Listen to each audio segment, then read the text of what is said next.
यदि हम कोई चीज 10 रुपए में खरीदते हैं, 10 रुपए में खरीद कर उसको 12 रुपए में बेच दिया जाए, तो बताइए आपके दिमाग में क्या विचार आएगा कि आपको लाभ हो रहा है कि हानि हो रहा है? बिल्कुल सही है, 10 में हमने खरीदा और 12 में बेच दिया तो हमें लाभ होगा। कितना लाभ होगा? 2 रुपए का लाभ होगा।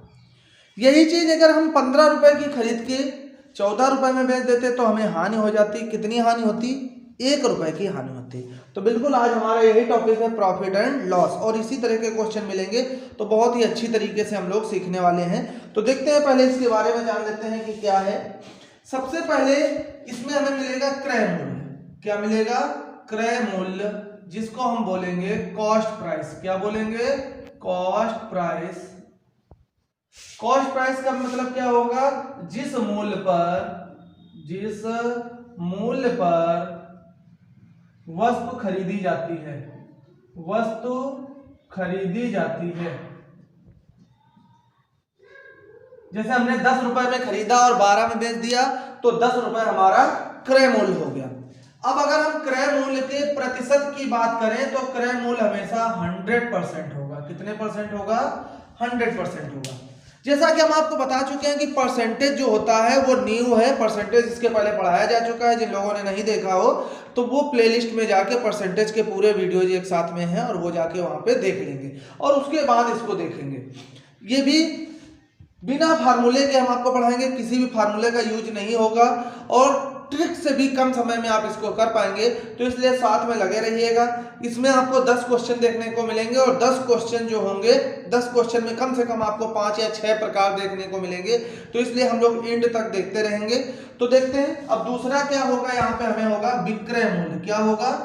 विक्रय मूल्य। विक्रय मूल्य को हम बोलते हैं सेलिंग प्राइस। क्या बोलते हैं? हो सकता है बहुत से लोग ये जानते हो, लेकिन फिर भी थोड़ा चीजें जानना जरूरी होती हैं। तो सेलिंग प्राइस यानी कि जिस मूल्य पर वस्तु बेची जाती है, जिस मूल्य पर वस्तु बेची जाती है उसे हम क्या कहते हैं? सेलिंग प्राइस कहते हैं या विक्रय मूल्य कहते हैं। विक्रय मूल्य जो हमारा होता है इसका प्रतिशत घटता और बढ़ता रहता है। जैसे हम कहते हैं कि 10% लाभ पर, क्या कहते हैं? 10% लाभ पर, तो टोटल प्रतिशत कितना होता है? 100 होता है। 10% लाभ पर, तो ये कहां पहुंच जाएगा? 100 प्लस 10 यानी कि बताओ 110% पे हो जाएगा कि नहीं हो जाएगा? तो क्रय मूल्य हमेशा 100% रहेगा, लेकिन विक्रय मूल्य बदलेगा। लाभ हो रहा है, अगर 10% लाभ कह रहा है तो 100 में 10 जोड़ दिया तो 110% हो गया। अब अगर जो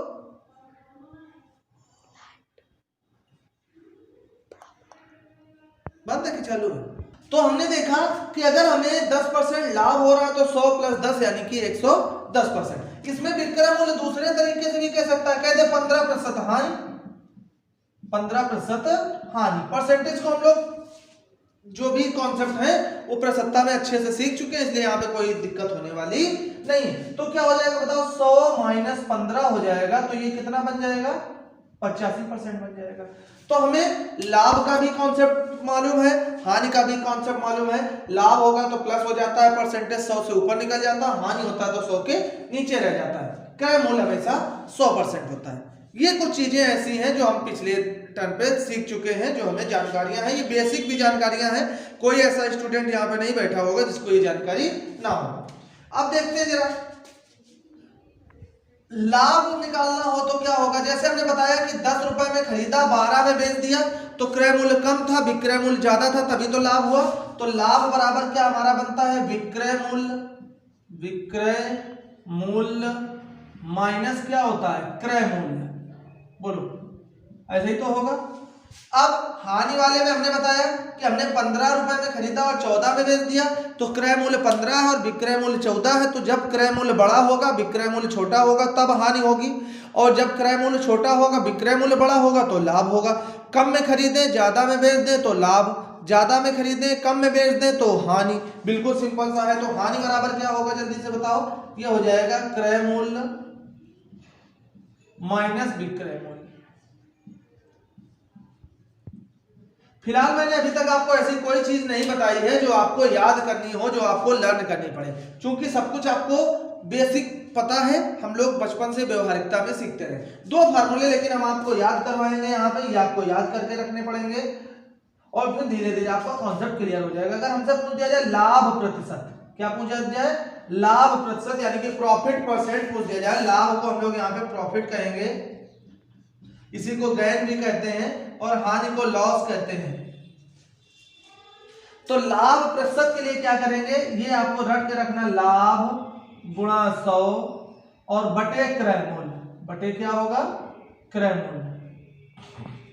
अब अगर हानि प्रतिशत आपसे कह देता है तो हानि प्रतिशत के लिए बस यही केवल लाभ की जगह हानि हो जाएगा, तो हो जाएगा हानि गुणा 100 बटे क्या हो जाएगा, क्रय मूल्य। तो हम देख रहे हैं कि लाभ प्रतिशत हमारा हो जाता है लाभ गुणा 100 बटे क्रय मूल्य और हानि प्रतिशत हो गया हानि गुणा 100 बटे क्रय मूल्य। यानी कि हम जब भी कैलकुलेशन करते हैं तो हमेशा क्रय मूल्य पे ही करते हैं। ऐसा नहीं है कि लाभ में क्रय ले ले, हानि में भी क्रय ले ले, ऐसा कुछ भी नहीं है। तो ये आपको याद रखना है कि जो भी हमारी कैलकुलेशन होगी वो कॉस्ट प्राइस में यानी कि क्रय मूल्य पर ही होगी। लाभ प्रतिशत होगा लाभ गुणा 100 बटे क्रय मूल्य और हानि प्रतिशत होगा हानि गुणा 100 बटे क्रय मूल्य। तो ये जो स्ट्रक्चर है ये आपका बेसिक कॉन्सेप्ट है जो बचपन से व्यवहारिकता में हम लोग देखते चले आ रहे हैं। कई चीजें भी छिपी हुई हैं जो आपको आगे सवाल हल करने में आसानी होगी। तो अब हम लोग क्वेश्चंस को लेंगे। तो चलिए हम लोग क्वेश्चंस को लेते हैं, जरा इसको साफ कर लें, क्वेश्चन को लेके रखते हैं फिर आते हैं। तो क्वेश्चंस रेडी हैं आपके सामने, दो क्वेश्चंस लिखे हुए हैं। क्वेश्चन है, मीनल ने एक कार 2,50,000 रुपए में खरीदी तथा उसे 3,48,000 रुपए में बेच दी। उसे कार पर कितने प्रतिशत लाभ या हानि हुई। तो बहुत ही धीरे धीरे हम लोग आगे बढ़ेंगे, बहुत ही आसानी से सीखेंगे और आप देखेंगे आपको पता भी नहीं चलेगा कि कितनी आसानी से आपको मैथ आ गई। मैं ये कभी कतई नहीं कहता हूं कि मैं आपको बहुत अच्छे तरीके से या यूनिक तरीके से पढ़ाता हूं। मैं ये कहता हूं कि मैं चीजों को बहुत ही सरल तरीके से पढ़ाने का प्रयास करता हूं। और जब आप पूरा वीडियो देख लेंगे तो ये बात आपको महसूस हो जाएगी कि आपको लाभ और हानि बहुत ही सरल तरीके से आपके रग रग में, आपके ब्लड में समाहित हो जाएगा और दोबारा आप कभी भूलेंगे नहीं। तो बस चीजों को क्या है, धीरे धीरे हमें करते हुए आगे बढ़ना है। चूंकि किसी भी क्वेश्चन को सॉल्व करने के बहुत सारे तरीके हो सकते हैं, यही एक तरीका नहीं है, लेकिन हम चाहते हैं कि कमजोर से कमजोर बच्चा भी इन तरीकों को सीख पाए और एग्जामिनेशन हॉल में वो अच्छे से आसानी से इनके आंसर दे पाए और वो किसी भी तरह का प्रेशर महसूस ना करें। तो इसलिए जो अच्छा बच्चा है वो केवल हमारे क्वेश्चन देखे कि हमने किन क्वेश्चंस को एकत्रित किया है, कौन से क्वेश्चंस का कलेक्शन हम लेके चल रहे हैं, क्योंकि ये क्वेश्चंस इंपॉर्टेंट है परीक्षा के दृष्टिकोण से। तो होशियार बच्चा उनको ले ले, कॉन्सेप्ट थोड़ा सा सीख ले, बाकी कमजोर बच्चा एक एक चीज सीखने का प्रयास करे। होशियार बच्चा भी अगर इसको देखेगा तो उसको अन्य जगहों की अपेक्षा यहाँ पे बहुत अच्छा जानकारी मिलेगी। तो देखते हैं, आगे शुरू करते हैं। अगर आप साथ में लगे रहेंगे तो सीख जाएंगे, अगर भाग जाएंगे तो मेरा कुछ लेके नहीं जाएंगे। मुझे अपना काम करना है, मैं अपना काम कर रहा हूँ। आप अगर अपना करेंगे तो आप जीवन में कुछ पा जाएंगे और नहीं करेंगे तो आपकी इच्छा। चलिए, तो सबसे पहले हमारे पास यहाँ पे क्या है, पहले हम ये देखें कि हमने कितने में खरीदा और कितने में बेचा।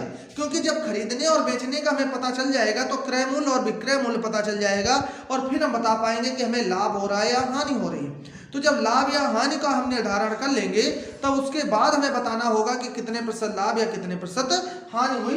तो हम देखते हैं, फिर से क्वेश्चन को पढ़ते हैं। एक चीज और सबसे इंपॉर्टेंट क्वेश्चन है जो आपको जरूर करनी है, दूसरा कुछ करें या ना करें, कि किसी भी क्वेश्चन को प्रैक्टिस करते समय कम से कम आपको 2 बार पढ़ना है। 2 बार से ज्यादा आप पढ़ सकते हैं लेकिन 2 बार से कम कभी मत पढ़िएगा। मेरे जीवन का एक ही सीख है और यही मैं आपको देना चाहता हूं कि कोई भी आप प्रैक्टिस कर रहे हैं तो किसी भी क्वेश्चन को कम से कम 2 बार पढ़ें, तभी आप जीवन में बहुत तेजी से आगे बढ़ पाएंगे। तो देखते हैं, मीनल ने एक कार 2,50,000 रुपए में खरीदी तथा उसे 3,48,000 रुपए में बेच दी। उसे कार पर कितने प्रतिशत लाभ या हानि हुई। तो खरीदा कितने में, 2,50,000 में, बेचा कितने में, 3,48,000 में। तो कॉस्ट प्राइस यानी कि सीपी, क्रय मूल्य हमारा क्या है, 2,50,000 रुपए हो गया। अब सेलिंग प्राइस एसपी क्या है, यानी कि विक्रय मूल्य क्या है, 3,48,000 रुपए। तो इसका मतलब क्या है कि हमने कम में खरीदा और ज्यादा में बेच दिया। तो जब कम में खरीदेंगे और ज्यादा में बेचेंगे तो हमें लाभ होगा कि हानि होगा। बिल्कुल सही है, लाभ हो जाएगा, प्रॉफिट। देखें कितना प्रॉफिट हुआ, तो प्रॉफिट के लिए क्या करेंगे, बड़े से छोटा घटाना पड़ेगा, यानी कि एसपी से हमें क्या घटाना पड़ेगा, सीपी, विक्रय मूल्य से क्रय मूल्य को माइनस करना पड़ेगा। तो अगर हम 3,48,000 में से कितना माइनस कर दे, 2,50,000 माइनस कर दे, तो हमारे पास कितना बचेगा, 98,000 बचेगा। 98,000 रुपए का हमें क्या हो जाएगा, लाभ हो जाएगा। क्यों, कैसे पता चला, 2,50,000 है, इसको 3 लाख बनाने के लिए 50,000 चाहिए और 48,000 ऊपर है, तो 50 और 48 98,000, बाकी आपको घटाना आता ही होगा। अब हमें चाहिए लाभ प्रतिशत, यानी कि प्रॉफिट परसेंट। तो हमने क्या फार्मूला बताया था, लाभ यानी कि प्रॉफिट इंटू 100 अपान क्रय मूल्य यानी कि कॉस्ट प्राइस। प्रॉफिट इंटू 100 अपान कॉस्ट प्राइस। प्रॉफिट कितना हो रहा है हमारा, 98,000 का हो रहा है, इंटू क्या है 100 है, और अपान में कॉस्ट प्राइस क्या है, 2,50,000 रुपए है।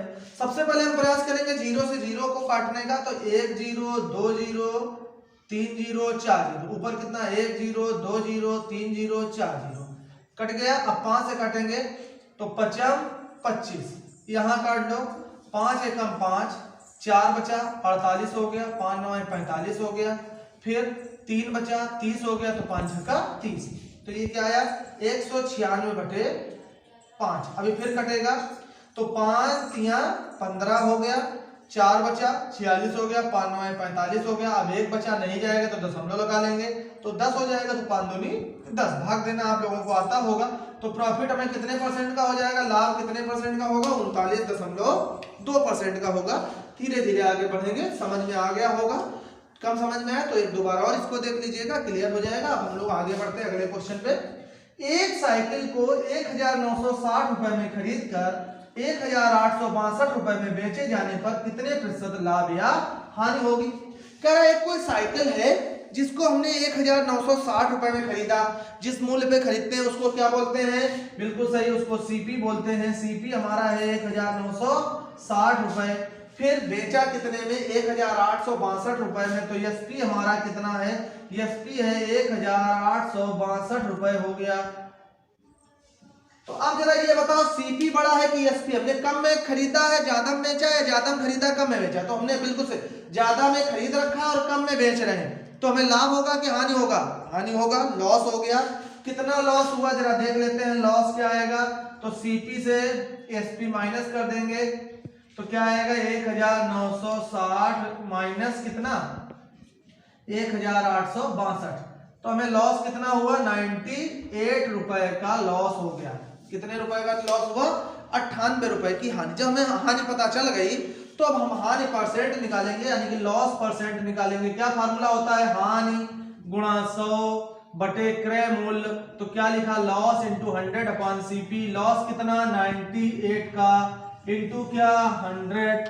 अब सीपी कितना है 1,960 रुपए है, तो 0 से 0 काट देंगे, 2 पंचे 10 कर लेंगे, और 2 9 18 2 8 16। अब देखो 98 से 98 सीधे सीधे कट रहा है, तो लॉस हमें कितने परसेंट का हो गया, तो 5% का लॉस हो गया इस तरह का। तो ये तो बिल्कुल ही बेसिक कॉन्सेप्ट था, बेसिक लेके चले हैं। आगे बहुत ही अच्छे क्वेश्चंस आने वाले हैं। अब आगे हमारे देखना कितना बेहतरीन क्वेश्चन का कलेक्शन आ रहा है, तो देखते हैं आगे क्वेश्चन पढ़ते हैं, इसको साफ कर लेते हैं जरा। तो अगला क्वेश्चन है हमारे पास, एक कुर्सी को 873 रुपए में बेचने से विक्रेता को 10% हानि होती है, कुर्सी का क्रय मूल्य कितना है। तो देख लो कह रहा है 873 रुपए में बेचने से, जब हमने बेच दिया तो 10% की हानि हो गई।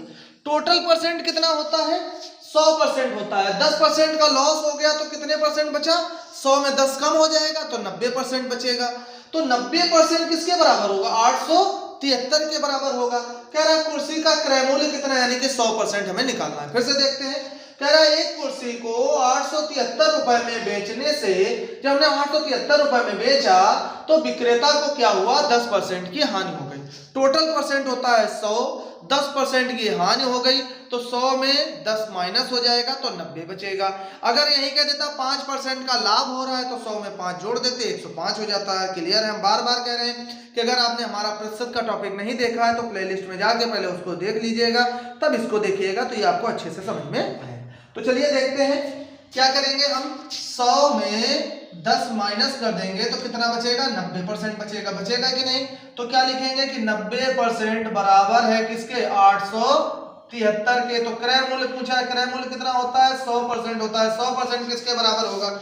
ये भी चीज हम आपको परसेंटेज में पिछले बता चुके हैं कि जो चीज विकर्ण में होती है, तिरछी लाइन में होती है, उनका गुणा हो जाएगा, जो कोने में है उससे भाग कर देंगे। तो कर देते हैं, क्या करेंगे 873 गुणा 100 बटे कितना हो जाएगा 90 हो जाएगा। बिल्कुल सही है, देख रहे हैं 0 से 0 काट दिया।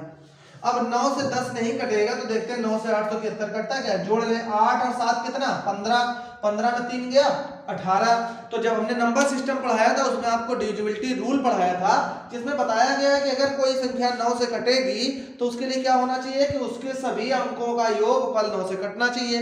तो हमने जोड़ लिया 8 7 15, 15 3 18 और 18 जो है वो 9 से कट रहा है। इसका मतलब ये पूरी संख्या 9 से कट जाएगी। तो काट देते हैं, 9 एकम 9, 9 9 जा 81 होता है, 6 बच गया 63, 9 7 जा 63 होता है।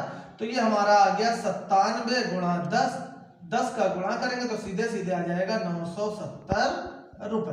क्लियर है, सभी को समझ में आ गया होगा। चलिए देखते हैं अगला क्वेश्चन।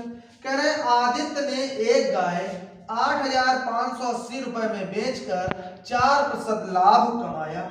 उसने यह गाय कितने रुपए में बेची? इस बार क्या कह रहा है कि बेचकर लाभ कमा रहा है। अब की बार हानि नहीं हो रही, लाभ कमा रहा है। कितना लाभ कमा रहा है?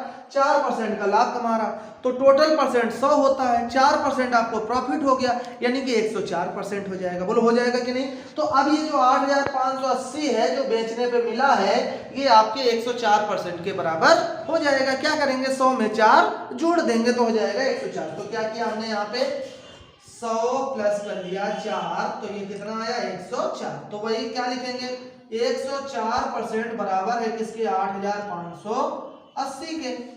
अब हमें चाहिए क्या यह गाय कितने रुपए में खरीदी? खरीदी यानी कि क्रय मूल्य, और क्रय मूल्य यानी कि 100%। कितने परसेंट? 100%। तो 100% में कैलकुलेट कर देते हैं।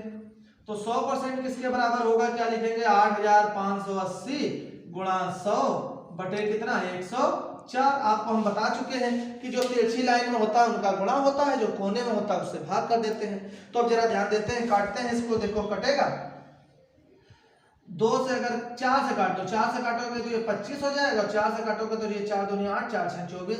अब 2 से काट दो, 2 से काटोगे 13 आएगा, ये 2 से काटोगे तो 2 चौको 8, 2 दूनी 4, 2 चौकट 2 दूनी 4, 1 2 9 18 और ये 0। अभी जरा यहाँ लिख लेते हैं फिर काट लेते हैं तो आसान हो जाएगा। 4,290 गुणा 25 बटे क्या आएगा 13। 13 से काटो, 13 एकम 13, 13 तिया 39, 3 बचा, फिर 13 तिया 39, 0। तो क्या आ गया हमारे पास? हमारे पास आ गया 330 गुणा 25 आ गया। बोलो आ गया कि नहीं? गुणा कर लो तो क्या आएगा 0, 25 तिया 75 के 5 हाथ से लगे 7, 25 तिया 75, 7 82, तो 8,250 रुपए आ गया। यहाँ भी हम लिख सकते हैं 8,250 रुपए। तो देखा आपने दोनों क्वेश्चंस में, एक क्वेश्चन में 10% हानि हो रही थी तो 100 में 10 घटा के 90% लेके चले, बाकी ये परसेंटेज में आप सीख चुके हैं। दूसरे में 4% का लाभ हो रहा था, 100 प्लस 4 करके 104 कर लिए। अब अगला क्वेश्चन थोड़ा डिफरेंट है, देखते हैं, लेकिन बिल्कुल सेम यही लगेगा। कह रहा है एक व्यक्ति ने कोई पुस्तक 891 रुपए में बेचकर लागत मूल्य का 1/10 लाभ कमाया। उस पुस्तक का क्रय मूल्य कितना है? अब इसमें परसेंटेज नहीं दिया, भिन्न के रूप में दे दिया। तो भिन्न के रूप में दिया तो जरा ध्यान देना क्या मतलब हुआ। 1/10 कह रहा लाभ कमाया, 1/10 मतलब क्या हुआ कि यहाँ पे 10 जो होगा वो क्रय मूल्य होगा। क्या होगा? क्रय मूल्य हो जाएगा। और एक क्या है? लाभ कमाया। तो लाभ अगर हानि हुई होती तो हानि हो जाता। तो इसका मतलब ये हुआ कि 10 रुपए की जब वो चीज खरीद रहा है और 1 रुपए का लाभ कमा रहा है तो भैया बेचेगा कितने में? आपने 10 खरीदा, 1 का लाभ कमाया तो 11 रुपए में बेचोगे कि नहीं बेचोगे? तो बिल्कुल 10 प्लस 1 कर दोगे तो हो जाएगा 11। अब ये 11 रुपए का यहाँ से बेच रहा है, यहाँ क्वेश्चन में कितने का बेचा है 891 का। तो बस सिंपल सा हो गया कि 11 बराबर है किसके 891 के। अब कह रहा लागत मूल्य यानी कि क्रय मूल्य कितना 10। तो क्वेश्चन क्या बन जाएगा कि 10 किसके बराबर होगा? तो वही फिर से तरीका, जो तिरछी लाइन में होते हैं उनका गुणा, जो कोने में होता है उससे भाग। तो क्या करोगे 891 गुणा 10 बटे क्या हो जाएगा 11। काट दो, 11 एकम 11, 11 अट्ठे 88, फिर एक बचा 11 एकम 11, तो क्या आया 81 गुणा 10। तो गुणा कर देंगे, 10 में गुणा करना बहुत आसान, 10 में एक जीरो तो एक जीरो बढ़ जाएगा, 100 होता तो 2 जीरो बढ़ जाते हैं, 1000 होता तो 3 जीरो, जितने जीरो होते हैं वो जीरो बढ़ जाते हैं। तो ये जीरो आ गया और ये 81 ऐसे ही लिख दिया। तो क्या आ गया 810 रुपए। तो वस्तु का लागत मूल्य कितना था 810 रुपए था। क्लियर है, ये भी कॉन्सेप्ट आपको क्लियर हो गया होगा, मजा आ रहा होगा। तो लगे रहिए, अगला कॉन्सेप्ट देखते हैं, बोर्ड साफ कर लेते हैं, भर गया है, अगले क्वेश्चन के लिए तैयार हो जाते हैं। तो नए कॉन्सेप्ट में हम लोग देखते हैं, अगला क्वेश्चन है, एक घड़ी को 2880 रुपए में बेचने पर एक व्यक्ति को 10% हानि होती है, वह इसे कितने में बेचे कि 5% लाभ हो। तो उसी से थोड़ा सा स्टैंडर्ड बढ़ाया हुआ है पिछले क्वेश्चन से। कह रहा है एक घड़ी को जब 2080 रुपए में 880 में बेचते हैं तो व्यक्ति को 10% हानि होती है। 10% हानि का मतलब क्या है कि 100% में था, 10 का हानि हो गया तो कितना बचेगा 90 बचेगा। बोलो क्लियर है, 100 होता है, 10 हानि हो गई तो 90 बच गया। अब कह रहा है कितने में बेचे कि 5% का लाभ हो जाए। तो 100 होता है, 5 का लाभ हो जाएगा तो कितना हो जाएगा 105। बोलो हो जाएगा कि नहीं हो जाएगा। बस तो सॉल्व कर दीजिए। क्या लिखेंगे 90% किसके बराबर है 90% बराबर है 2880 के। तो क्या निकालना हमें कि 105% किसके बराबर होगा। तो क्या लिखेंगे भाई, जो तिरछी लाइन पे उनका गुणा, जो कोने में उससे भाग। तो क्या आएगा 2880 गुणा 105 बटे 90। तो जीरो से जीरो कट जाएगा। अब 9 आ गया, फिर से देखेंगे 9 से ये कटेगा या नहीं कटेगा। तो जोड़ लेते हैं 2 और 8 10, 8 18, 18 9 के पहाड़े माता है, इसका मतलब 9 से कट जाए। देख रहे हैं कोई आपको फार्मूला तो नहीं याद करा रहे हैं, कोई ट्रिक तो नहीं बता रहे हैं। जो हमने बेसिक कॉन्सेप्ट परसेंटेज में सीखा था उसी बेसिक कॉन्सेप्ट परसेंटेज से ही तो आगे बढ़ रहे हैं। कोई फार्मूला नहीं, कोई ट्रिक नहीं, और ट्रिक से जल्दी 5 सेकंड 10 सेकंड में आप इस सवालों का आंसर दे पाएंगे। तो लगे रहते हैं, आगे बढ़ते हैं। 9 एकम 9 हो जाएगा, 9 तिया 27, 9 दूनी 18। तो क्या लिखेंगे 32 गुणा 105, गुणा कर लो 32 पंचे 100, ऐसे लिख लो, चाहे 105 गुणा 32 लिख लो, तो गुणा करना थोड़ा आसान आपको पड़ेगा। 32 पंचे 160, 160 का जीरो 6 और आ जाएगा क्योंकि जीरो है। अब 32 से कम 32 और एक कितना आ जाएगा 33, तो 3360 रुपए आ जाएगा। बोलो क्लियर है, बिल्कुल। आगे बढ़ते हैं, अगला क्वेश्चन है, कह रहा है एक कुर्सी को 720 रुपए में बेचने से दुकानदार को 25% हानि होती है, वह इस कुर्सी को कितने रुपए में बेचे कि उसे इस पर 25% लाभ हो। आप में से बहुत से लोग जो लोग देख रहे होंगे, मैं क्वेश्चन पढ़ भी नहीं पाया, उसके पहले आपने आंसर निकाल लिया होगा। इतना आसान है, इतनी तेजी से कर पाते हैं। कह रहा दुकानदार को 25% की हानि होती है, तो 100 में 25 कम हो गया तो कितना बचेगा 75 बचेगा। फिर उसकी इच्छा क्या है कि उसको 25% का लाभ हो जाए, तो 100 में 25 जोड़ देंगे तो कितना हो जाएगा 125 हो जाएगा। तो जरा यहाँ पे लिख लेते हैं, पहले जब हानि हो रही है, हानि का मतलब माइनस, 100 में 25 चला गया तो क्या आ गया 75, लाभ का मतलब प्लस, तो 100 प्लस 25 यानी कि 125। तो क्या लिखेंगे कि 75% किसके बराबर है भैया 720 के। ये देखो 720 दिया है, तो हमें क्या चाहिए कि 125% किसके बराबर होगा। तो वही तिरछा गुणा और कोने वाला भाग में, तो 720 गुणा 125 बटे 75। 25 से काट दो, 25 का पहाड़ा तो सबको याद होगा, जिनको नहीं याद होगा तो भाई याद कर लें। 25 या 75, 25 पंचे 125। अब देखते हैं 3 से कटेगा कि नहीं। तो वही तरीका जो 9 में होता है वही 3 में भी होता है। अगर आपको नहीं पता है तो आप नंबर सिस्टम वाले प्लेलिस्ट में जाके और वहां से आप डिविजिबिलिटी रूल आप पढ़ लेंगे तो आपको पता चल जाएगा। क्या करते हैं, अंकों को जोड़ देते हैं, तो 7 2 9 और 0 है तो 9 ही रहेगा, यानी कि 3 से 9 कट जाएगा। तो काट लेते हैं, 3 एकम 3, 3 दूनी 6, 1 बचा 12, 3 चौको 12, 240 आ गया। तो क्या लिखेंगे 240 गुणा 5, गुणा कर देते हैं 0, 5 चौको 20 का 0, 5 दूनी 10, 2 12, यानी कि कितना आ गया 1200 रुपए। यानी कि वो अगर कुर्सी को 1200 रुपए में बेच दे तो उसको क्या हो जाएगा 25% का लाभ हो जाएगा। मजा आ रहा होगा, बिल्कुल क्लियर। चलिए आगे बढ़ते हैं, एक और करते हैं। अभी जाइएगा नहीं, अभी इसके बाद एक और कॉन्सेप्ट हमें आपको बताना है, उसके बाद छोड़ेंगे। तो इसके बाद एक और कॉन्सेप्ट हम लोग सीखेंगे, तब बढ़ेंगे।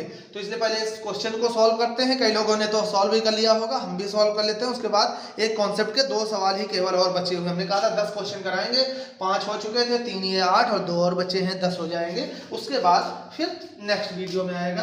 क्वेश्चन है, एक व्यक्ति ने एक वस्तु 25% हानि पर 6,750 रुपए में बेची। यदि वह इसे 15% लाभ पर बेचता तो इसका विक्रय मूल्य कितना होता? बिल्कुल उसी तरह से है। पहले क्या है, 25% हानि। 25% हानि का मतलब क्या होता है कि 100 माइनस 25, तो क्या बचेगा? 75 बचेगा। फिर 15% लाभ का मतलब भैया क्या है, बताओ जल्दी से। 100 प्लस 15 कर देंगे तो कितना बचेगा? 115। तो लिख लेते हैं, सॉल्व कर लेते हैं कि 75% किसके बराबर है भैया? 6,750 के। तो 115% किसके बराबर होगा, बताओ जरा? 6,750 गुणा 115 बटे 75। क्योंकि सभी लोग जानते हैं कि जो तिरछी लाइन में है उनका गुणा, जो कोने में है उससे भाग काट लेते हैं।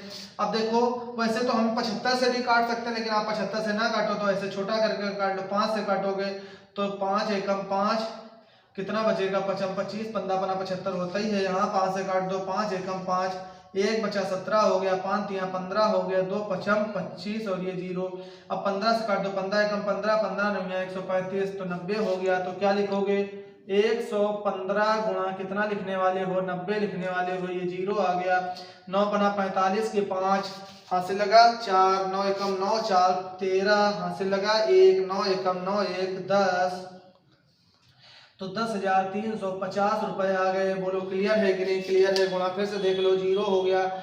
9 बना 45 के 5 हासिल लगे 4, 9 एकम 9, 4 13 के 3 हासिल लगा 1, 9 एकम 9 1 10। तो आ गया 10,350 रुपए। तो इस तरह से ये भी कॉन्सेप्ट बिल्कुल क्लियर हो गया। मैंने कहा था कि पूरे प्रॉफिट एंड लॉस को आपके दिमाग में, आपके ब्लड में घुसा दूंगा। और बोलो घुस रहा है कि नहीं घुस रहा है? बिल्कुल। तो बस डटे रहिए, एक और कॉन्सेप्ट घुसाना है। उसके बाद जो बाकी बचा होगा वो दूसरे वीडियो में आएगा। चलिए देखते हैं आगे क्वेश्चन लिख लें जरा फिर से। यदि किसी वस्तु को 5% हानि की अपेक्षा 10% लाभ पर बेचा जाता तो विक्रेता को 75 रुपए अधिक मिलते। वस्तु का क्रय मूल्य कितना है? अब देख रहे हैं क्वेश्चन बदल चुका है। क्वेश्चन में कह रहा है कि 5% हानि की अपेक्षा 10% लाभ पर बेचा जाता तो विक्रेता को 75 रुपए अधिक मिलते। तो जरा ध्यान दीजिए, एक चीज पिछले से मिल रही है। हमने आपको बताया था पहले कि जब भी गणित पढ़ रहे हो और हमें अधिक या कम दिया जाए, क्या दिया जाए? अधिक या कम शब्द आ जाए तो इसका मतलब हम मानेंगे कि हमें अंतर निकालना है। क्या निकालना है? अंतर। हमेशा ध्यान रखो, गणित में कोई भी टॉपिक आप पढ़ रहे हो, अगर आपको अधिक या कम मिल जाए तो आपको डिफरेंस निकालना है, अंतर निकालना है। अब जब अंतर निकालना है तो अंतर यहाँ पे निकालेंगे कैसे, जरा ध्यान देंगे, उसको भी समझ लेते हैं अंतर को। जैसे आपको हानि हानि दिया है, क्या दिया है? हानि और हानि दोनों समान होंगे तो अंतर निकालते हुए बीच में माइनस हो जाएगा। अगर जैसा हमने आपको बताया था, पिछले में बता चुके हैं, देखते हैं। अगर लाभ लाभ होगा, लाभ लाभ होगा तो भी क्या होगा? माइनस हो जाएगा। हानि हानि है तो भी माइनस, लाभ लाभ है तो भी माइनस, समान है तो माइनस। लेकिन असमान हो, एक बार हानि हो और एक बार लाभ हो तो हम हमेशा प्लस कर देंगे। एक बार लाभ हो, एक बार हानि हो तो हम हमेशा क्या कर देंगे? प्लस। तो अंतर निकालने का कॉन्सेप्ट आप सीख गए कि हम अंतर इस तरह से निकालेंगे। अब यहाँ पे देख रहे हैं, एक बार कह रहा है 5% हानि, एक बार कह रहा है 10% लाभ। ये है 5% हानि और ये है 10% लाभ। तो किसमें आएगा? हानि लाभ वाले में आएगा। और उसमें हम करते हैं प्लस। तो 5 और 10 प्लस हो जाएगा, तो 5 प्लस 10 कितना आ जाएगा? 15 आ जाएगा कि नहीं आ जाएगा? बोलो। तो बस हल कर लो। क्या लिखेंगे? 15% बराबर है किसके? 75 के। क्या चाहिए? वस्तु का क्रय मूल्य कितना है? तो वस्तु का क्रय मूल्य कितने परसेंट होता है? 100% होता है। तो हमें क्या निकालना है कि 100% किसके बराबर होगा? वही तिरछा गुणा और कोने वाला भाग में आएगा। तो 75 गुणा 100 बटे क्या आएगा? 15 आएगा। 15 एकम 15, 15 पना 75, तो कितना आ जाएगा? 500 रुपए आ जाएगा। तो क्लियर हो गया। तो सबसे पहले जब भी क्वेश्चन में इस तरह के क्वेश्चन में अधिक या कम दिया हो तो अंतर निकाल लेंगे। अंतर निकालते हुए ध्यान रखना कि अगर समान है तो माइनस होगा, असमान है तो प्लस। जैसे हानि हानि है तो माइनस, लाभ लाभ है तो माइनस, हानि लाभ है तो प्लस, और लाभ हानि है तब भी प्लस। अब हमने यहाँ पे देखा था कि पहले 5% हानि है और फिर 10% लाभ है, तो 5 और 10 क्या करेंगे, लाभ और हानि शब्द है तो जुड़ जाएगा, तो 5 10 15 हो गया, यानी कि 15% किसके बराबर हो गया, 75 के बराबर हो गया। अब हमसे पूछ रहा था कि वस्तु का क्रय मूल्य कितना है। क्रय मूल्य होता है 100%, तो 100% जब 15 बराबर है 75 के, तो 100% किसके बराबर होगा, वही तरीका तिरछा गुणा हो जाएगा और कोने वाला भाग में, तो 75 गुणा 100 बटे 15, 15 एकम 15 हो गया, 15 पना 75 हो गया, 5 गुणा 100 हो गया, तो 500 रुपए हो गया। अगला क्वेश्चन देखते हैं, लास्ट क्वेश्चन है, कह रहा है किसी वस्तु को 20% लाभ पर बेचने से उसे 20% हानि पर बेचने की तुलना में 60 रुपए अधिक प्राप्त होते हैं। देखो क्या कह रहा है, 60 रुपए अधिक प्राप्त होते हैं। तो अधिक का मतलब क्या है कि हम अंतर निकालेंगे। अंतर में देख रहे हैं कि यहाँ पर हमें लाभ शब्द दिया है और यहाँ पे हानि दिया है, तो जब लाभ और हानि होता है तो क्या होता है, जुड़ जाता है। हमने बताया था कि लाभ हो और हानि हो तो हम प्लस कर लेते हैं। तो बताओ 20 प्लस 20 कितना आएगा, 40 आएगा। तो क्या लिखेंगे, 40% किसके बराबर है, 60 के बराबर है। अब निकालना क्या है भैया, हमें निकालना है वस्तु का क्रय मूल्य। तो क्रय मूल्य क्या होता है, 100% होता है। तो 100% किसके बराबर होगा, 100% बराबर होगा 60 गुणा 100 बटे 40, क्योंकि बता चुके हैं तिरछा गुणा जो कोने में है वो भाग में। अब जरा काट दो, 0 से 0 कट गया, 2 दूनी 4, 2 तिया 6, 2 एकम 2, 2 पंचे 10, तो 50। तो ये आया 50 गुणा 3, तो यानी कि कितना आ गया, 150 रुपए आ गया। बोलिए क्लियर है। तो इस तरह से आपको ये कॉन्सेप्ट क्लियर हो गया होगा, समझ में आ गया होगा। तो हमने क्या किया, एक बार लाभ था एक बार हानि था, तो हमने दोनों को जोड़ दिया। जब समान होता है तो घटा देते हैं, असमान होता है तो जोड़ देते हैं। लाभ लाभ होगा तो जुड़ जाएगा, सॉरी लाभ लाभ होगा तो घट जाएगा, हानि हानि होगा तो घट जाएगा, लाभ हानि होगा तो जोड़ देंगे, और हानि लाभ होगा तब भी जोड़ देंगे। तो इसलिए हमने इसमें 20 और 20 को जोड़ दिया तो 40 हो गया। 40% किसके बराबर है, 60 के बराबर है। कह रहा वस्तु का क्रय मूल्य ज्ञात कीजिए। तो क्रय मूल्य 100% होता है, 100% किसके बराबर होगा, तो वही गुणा कर लिया, 60 गुणा 100 बटे 40, काट के हल किया सब कुछ, तो 150 रुपए हमारा आंसर आ गया। तो देखा हमने 10 क्वेश्चंस में कम से कम 4-5 टाइप आपके बताए हैं, और 4-5 टाइप के जो कलेक्शन है वो बहुत ही अच्छा रहा, बहुत ही उम्दा कलेक्शन है। अगर आप इसको 1-2 बार अच्छे से ध्यान से देख लेंगे, समझ लेंगे, तो आपके रग रग में उतर जाएगा, ब्लड में उतर जाएगा, किसी भी फार्मूले को याद रखने की जरूरत नहीं पड़ेगी। जो बचा हुआ इसका कंटेंट है वो हम दूसरे और तीसरे 2 टॉपिक में पूरी तरह से समाप्त कर देंगे। तो लगे रहिए हमारे साथ, पढ़ते रहिए और अपनी नौकरी की तरफ एक कदम आगे बढ़ाते रहिए। एक कदम और आपके आगे बढ़ गया और बहुत ही जल्द शीघ्र आप नौकरी पा जाएंगे। तो चलिए आज के दिन इतना ही, धन्यवाद। फिर मिलते हैं अगले वीडियो में अगले क्वेश्चंस के साथ में। अगर आपको हमारा क्लास, हमारा पढ़ाने का तरीका अच्छा लगे तो अपने दोस्तों में भी इसको लाइक और शेयर करें। तो आप खुद भी लाइक करें, दोस्तों से लाइक करवाएं और दोस्तों को शेयर भी कर दें। और अगर आप हमारे चैनल को पहली बार देख रहे हैं, हमारे वीडियो को पहली बार देख रहे हैं, हमसे पहली बार पढ़ रहे हैं, तो इसको सब्सक्राइब जरूर करें और लाइक हमेशा करते रहें, जिससे हम आपके लिए ऐसे ही अच्छे अच्छे वीडियो बनाते रहें। थैंक यू वंस अगेन, मिलते हैं अगले वीडियो में।